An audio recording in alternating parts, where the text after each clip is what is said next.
CJI Chandrachud सामाजिक परिवर्तन में भारत के राजनीतिक परिवर्तन का अनुवाद विषय पर 8वां LM सिंघवी स्मृति व्याख्यान दे रहे थे।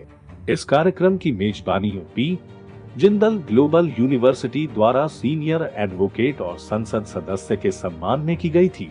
उपस्थित लोगों में उपराष्ट्रपति जगदीप धनखड़ भी थे, जिन्हें मुख्य अतिथि के रूप में व्याख्यान में आमंत्रित किया गया था।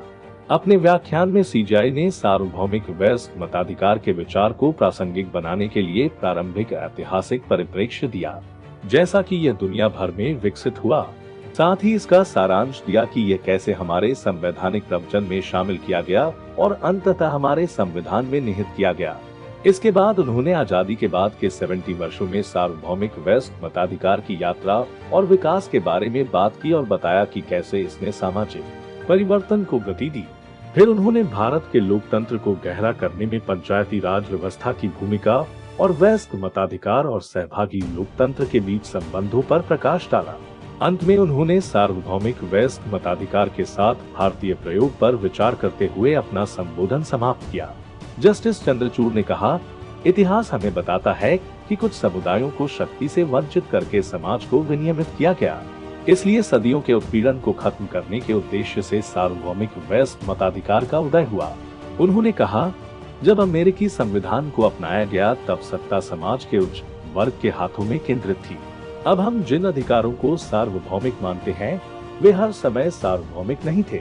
दुनिया भर में जिनके पास सत्ता नहीं थी, वे उत्पीड़न के कई स्तरों के अधीन थे और इन अधिकारों से उन्हें वंचित कर दिया गया था। 1920 के दशक और स्वतंत्रता के बीच हुए सामाजिक परिवर्तन के लिए संघर्ष बाबा साहेब अम्बेडकर, ज्योतिराव फुले और सावित्रीबाई फुले जैसे पथप्रदर्शकों के नेतृत्व में, जिन्होंने उत्पीड़ित जातियों और आबादी के वर्गों के उत्थान के लिए अथक परिश्रम किया। इस सब का उद्देश्य समाज में हाशिए के समुदायों के लिए समान मतदान अधिकार का दावा करके सत्ता का पुनर्वितरण था। सीजेआई ने आगे कहा, ऐसा कहने के बाद उन्होंने स्वीकार किया कि हाशिए के समुदायों को समान अधिकारों का दावा करने के लिए हर इंच संघर्ष करना पड़ा। जस्टिस चंद्रचूड़ ने सभा को बताया, इसलिए सार्वभौमिक वयस्क मताधिकार का विचार केवल राजनीतिक विचार नहीं है, बल्कि इसके मूल में सामाजिक विचार और दृष्टि है। यह बताने के लिए कि कैसे सार्वभौमिक वयस्क मताधिकार की शुरुआत ने उत्पीड़ित वर्गों को राजनीति और सार्वजनिक जीवन में सबसे आगे आने में सक्षम बनाया है।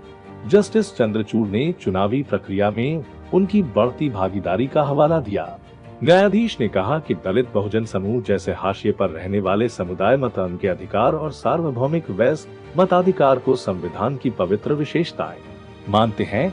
उन्होंने समझाया, इन समुदायों ने संविधान का एक प्रकार का स्वामित्व दिखाया, क्योंकि उनका मानना था कि ये संविधान ही है जिसने उन्हें समान अधिकार के साथ साथ उन अधिकारों का प्रयोग करने और दावा करने की शक्ति दी।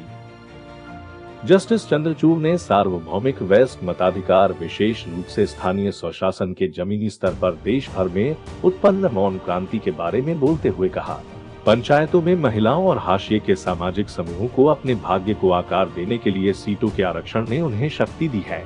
जस्टिस चंद्रचूड़ ने कहा कि जो लोग ऐतिहासिक रूप से उत्पीड़ित और अधीन थे और अधिकारों और शक्तियों से वंचित थे, जो अब लोकतंत्र में निर्णायक शक्ति बन गए हैं। उन्होंने टिप्पणी की, यह सार्वभौमिक वयस्क मताधिकार की परिवर्तनकारी क्षमता है। इस प्रकार सार्वभौमिक वयस्क मताधिकार के माध्यम से राजनीतिक परिवर्तन ने भारतीय समाज में सामाजिक परिवर्तन का नेतृत्व किया। आज के लिए इतना ही। नमस्कार।